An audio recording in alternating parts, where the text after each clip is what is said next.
नमस्कार मित्रांनो, तर उन्हाळ्याचं लाईटचा प्रॉब्लेम येतो त्यामुळे आम्ही सोलर लॅम्प घेतला आहे आणि जरा थोडंसं शिरवाळ पडलं म्हणजे जरा बंद पडते, नाहीतर मग कडक ऊन असलं तर एकदम अतिशय उत्तम अशी मोटर चालते।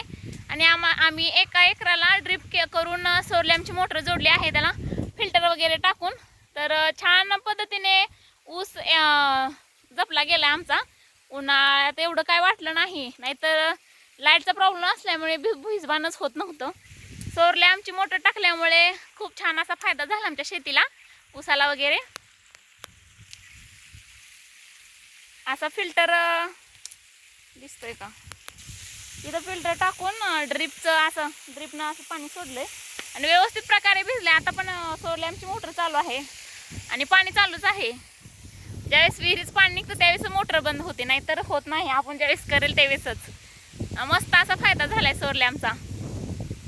शेतकऱ्यासाठी खूप उपयुक्त आहे बरं का सोलर लॅम्प।